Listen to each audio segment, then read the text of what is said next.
Baca jelata, mau sampaikan kata-kata, bijaklah membuat kebijakan. Baca jelata, mau sampaikan kata-kata, bijaklah membuat kebijakan. Bekerjalah dengan hati, padalah empati, padilah pada kami tidak bodoh. Jangan buat trik apalagi bikin hati. Kami berjanji tetap mendidik sesuai suara hati, gemakan suara hati rakyat jelata. Gaung dan harapan rakyat ke penguasa, agar kalian adil dan ciptakan sejahtera. Untuk selalu serbaya, maka suara hati rakyat jelata.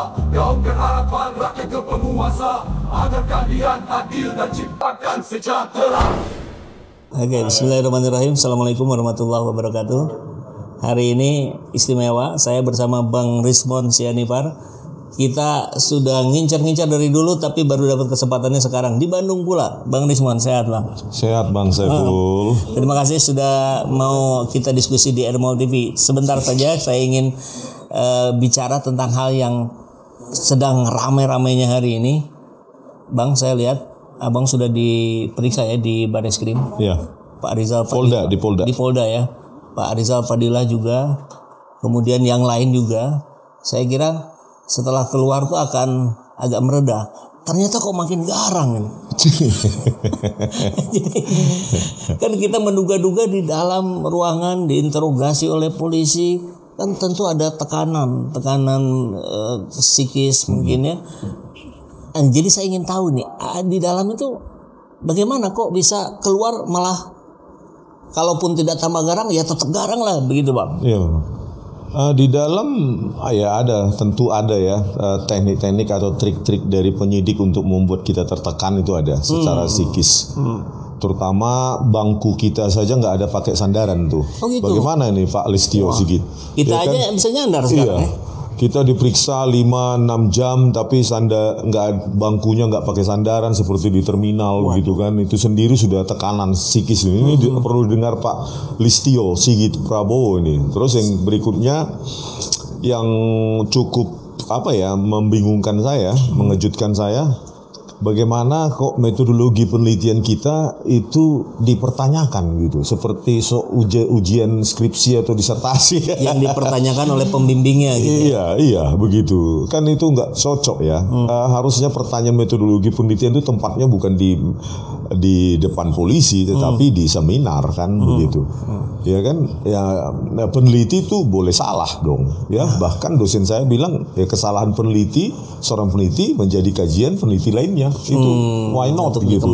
Iya. Okay. Nah, itulah yang kita ini kan yang saya pertanyakan. Banyak metodologi itu di YouTube saya, bahkan di akun X saya juga ditanyakan bagaimana saya memeriksa sebaran RGB yang lintasan stempel itu juga dipertanyakan. Padahal ya kalau mereka ingin melakukan hal sama ya pasti hasilnya sama, bahwa lintasan stempel yang diupload oleh Dian Sandi itu ya memang tidak ada kanal R-nya, menandakan bahwa stempel itu tidak ada di jas hitam itu. Jadi seperti itu Bang. Jadi kalau ada lagi beberapa ya poinnya adalah bagaimana kita dipertanyakan atas otoritas apa memeriksa ijazah legal standing. Peneliti ditanyakan otoritas memeriksa skripsi, ijazah yang diupload itu.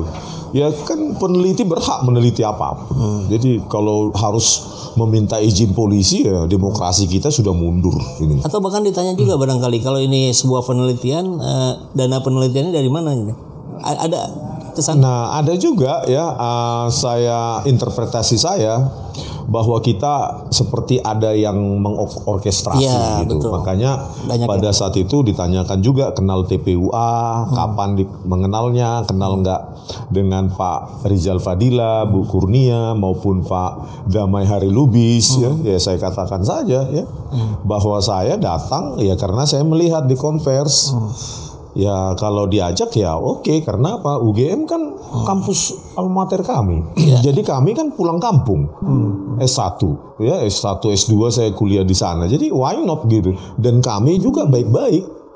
Ya UGM juga secara WA kalau nggak salah itu mau memberikan waktu ya jam segitu, makanya kami tahu hari itu jam segitu itu informasi dari pihak UGM loh.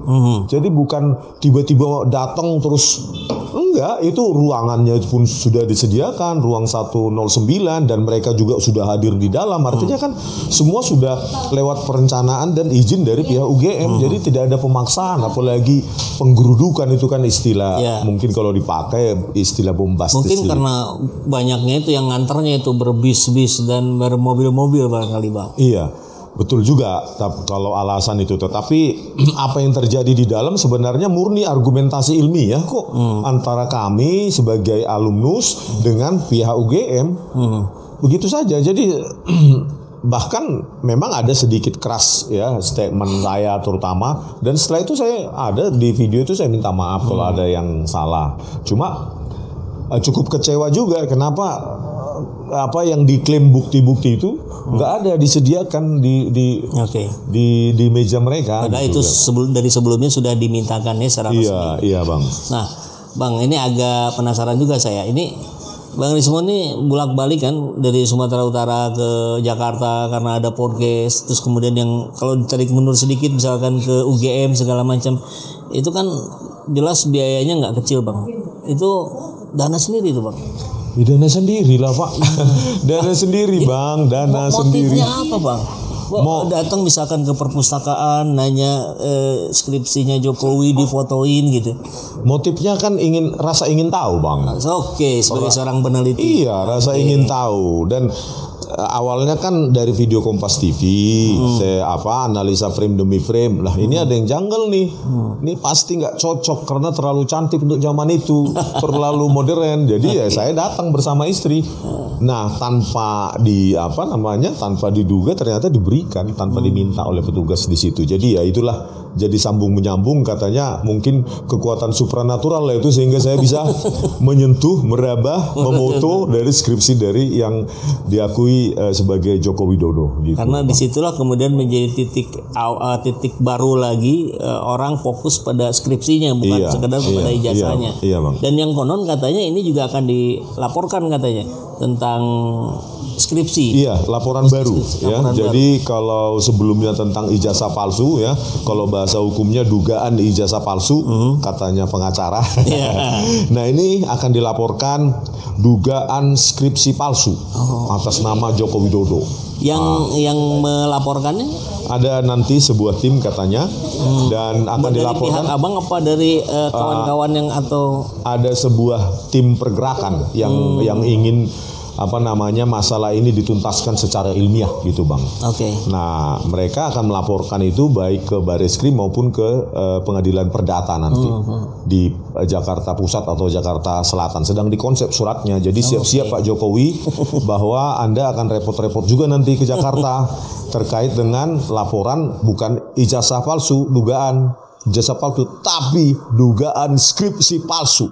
Ya. Jadi kita doakan lah mudah-mudahan Pak Jokowi kembali sehat ya, karena kemarin kita dengar sakit tuh kan kalau sakit kan nanti nggak bisa dipanggil susah dan seterusnya. Tapi yang menarik adalah ini kelompok-kelompok peneliti yang mau tidak mau akhirnya masuk pada ranah yang sangat politis gitu. Ini menjadi hal yang sulit nggak buat Abang? Iya, bukan hanya kalau Abang kan berdiri dalam istilahnya lagi legal standingnya sebagai peneliti, tapi kan akhirnya nggak bisa dilepaskan juga dari persoalan politik gitu, tarik menarik berbagai kubu segala macam Bang. Ini mengindikasikan bahwa ancaman kebebasan hak meneliti bagi peneliti Bang. Jadi sekaligus mengintimidasi mereka ya secara tidak langsung kepada para peneliti. Jangan kalau ingin meneliti sesuatu yang berlawanan, bertentangan dengan kekuasaan, Anda akan berhadapan dengan hukum. Ini seperti kalau orang pintar biasanya kan pasti peneliti itu pasti menginterpretasikan hal yang sama seperti saya. Ada intimidasi jika hasil kajianmu bertentangan dengan kekuasaan, apalagi dinasti Joko Widodo, maka Anda akan berakhir dilaporkan ke polisi. Nah, itu dia. Dr. Rismon, kalau saya lihat di akun X-nya ini ada link ke Amazon.com. Iya. Itu buku-buku sekian belas buku ya, apa sekian puluh itu bang? Sekian ratus. Sekian ratus yang ditulis bang. Iya. Dan itu kalau ingin mendapatkan tulisannya itu bisa di Amazon.com. Iya, Nah, Amazon. ini yang kemudian kita membuat heran ya, ketika para peneliti ini kan, ya di kita kan banyak ini. Ya, tadi kita sebelum mulai kita juga diskusi ada ITB, ada Unpad. Kalau bicara Bandung, belum bicara di kota-kota lain. Memang nyaris tidak ada ini yang bicara ahli-ahli forensik, ahli digital segala macam. Ini ada fenomena apa kira-kira di pandangan Bang Rismond sebagai orang yang berada di kelompok peneliti gitu? Fenomena pengecut dan nggak mau tahu, nggak mau tahu dengan keadaan bangsa ini. Jadi dia sibuk mengurus sertifikasi, terus kum dan segala macam. Tetapi dia tidak berpikir bahwa keilmuannya itu sebenarnya sangat penting untuk disuarakan, apalagi untuk membela kepentingan rakyat. Nggak jauh dari sini, ya, dari ITB ini atau dari Unpad ini kemarin kan di Cirebon terjadi. Ya, hasil digital forensik nggak dipakai untuk rekonstruksi dan segala macam yang seharusnya membebaskan mereka, hasil ekstraksi SMS. Dan saya tunggu peneliti atau dosen pengkaji dari ITB, dari Unpad atau dari seluruh Jabar ini kok nggak pernah bersuara. Saya bingung. Kalau di kampungnya sendiri saja, ya, cacat hukum ini tidak diteriakkan oleh ahli-ahli orang-orang hebat di Bandung ini, bagaimana dengan kondisi di jauh dari Pulau Jawa ini, Bang? Makanya saya bilang, saya juga sudah menghubungi sejumlah teman yang di ITB. Iya, yang di ITB ada berapa orang, di UGM banyak sekali ya. Kakak angkatan maupun adik angkatan, satu angkatan yang sekarang sedang jadi dosen, dan mereka alasannya takut ketika secara diametral itu berhadapan, maka mereka memilih untuk diam. Bang, kan barangkali kawan-kawan peneliti juga kan nontonin terus Bang Rismond di berbagai televisi atau di podcast. Ya gimana nggak takut bang? Kalau mobil bannya dipecahin, bannya disobek, kacanya dipecahin, dan takut lah bang. Tapi kan begini, kita kan punya ilmu bukan untuk perut sendiri kan bang. Nah, turning point saya sebenarnya di kasus Jessica Wongso. Iya, bahwa lab forensik Mabes Polri lah yang memanipulasi barang bukti digital tersebut. Nah, dari situlah turning point saya bahwa ternyata kita itu tidak boleh diam. Ternyata ilmu kita bisa untuk dipakai untuk memajukan demokrasi kita, memperbaiki kepolisian kita. Bukan karena kita benci kepolisian, ya tentu sayang karena kita yang bayar pajak untuk mereka kan. Operasional 126 triliun. Jadi jangan persepsi ketika kita mengkritik kepolisian untuk memperbaiki langsung kita dikatakan tidak percayalah pada polisi, membencilah. Nah, terminologi membenci ini yang perlu kita luruskan sekarang. Justru saya sangat sayang sama kepolisian. Nah, gitu.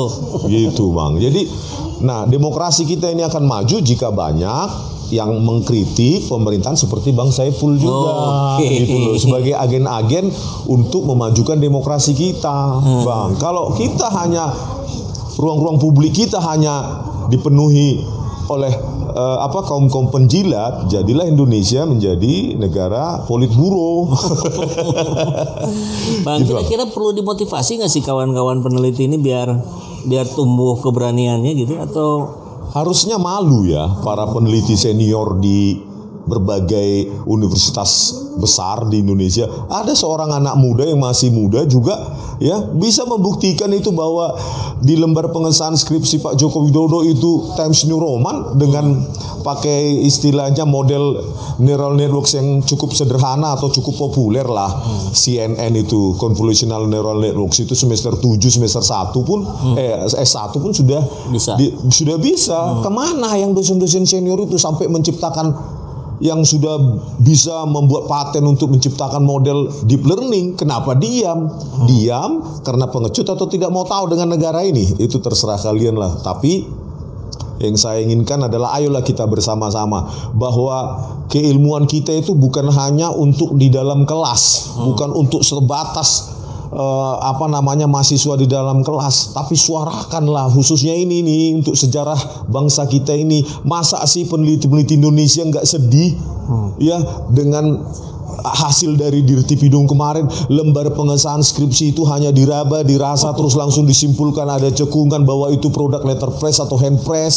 Kita kan sedih, negara kita ini negara besar, harusnya kan peneliti-peneliti itu sedih dengan kesimpulan seperti itu. Ayolah bersuara, jangan takut. Anak-anak aja ada itu, usia berapa tuh Bang? 19. Usia 19 tahun sudah berani. Kan harus muncul anak-anak muda yang lain. Karena apa? Ya saya dengan Bang Saiful ini paling 10 kalender lagi hidup di dunia ini. Ya Bang, mungkin saya hampir 50, mungkin 10 kalender lagi sudah nggak ada di Indonesia ini, nggak ada di dunia ini. Ini loh anak-anak muda ini loh sekarang ini loh. Ini Indonesia milik kalian bro, guys.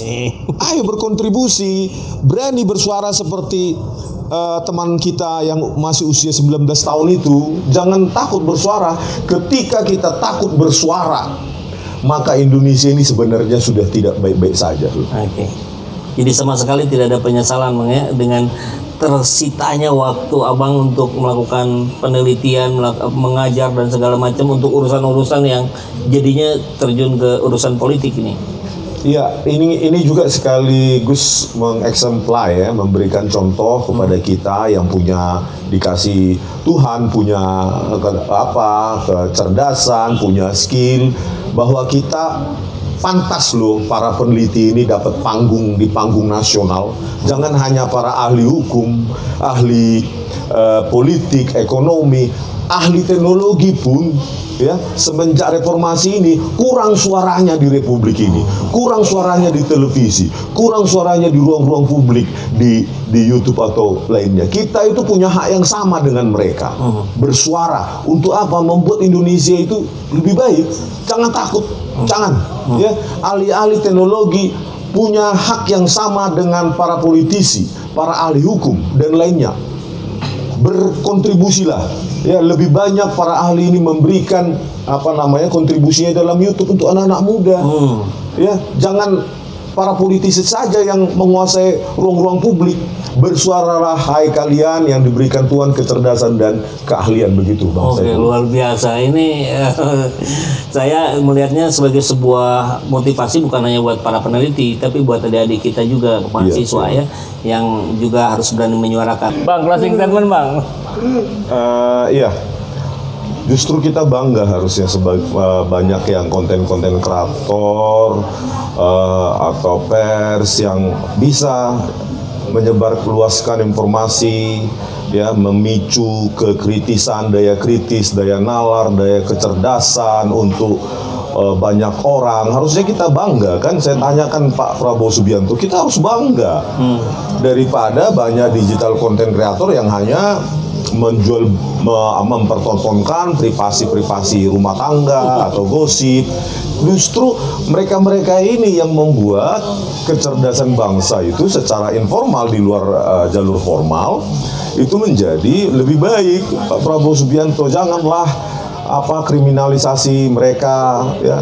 Kalau Indonesia mau menjadi Indonesia emas tahun 2045, maka ya digital netizen press ya pokoknya konten kreator yang mencerdaskan bangsa, meningkatkan daya kritis bangsa itu perlu Pak, malah dibuat organisasinya Pak Prabowo Subianto, dilindungi mereka sehingga mereka juga menjadi percaya diri melakukan pekerjaannya, begitu Bang. Oke, terima kasih Bang Rismon. Barusan disampaikan oleh Bang Rismon keberadaan media-media di platform YouTube dan sebagainya itu untuk meningkatkan kecerdasan rakyat, Bang, iya. Jadi barangkali kalau biasanya Rocky Gerung mengatakan IQ orang Indonesia ini 78, yang mudah-mudahan dengan sering nonton podcast naiklah 79, 40 gitu Bang. Iya. Oke, terima kasih. Assalamualaikum warahmatullahi wabarakatuh. Waalaikumsalam.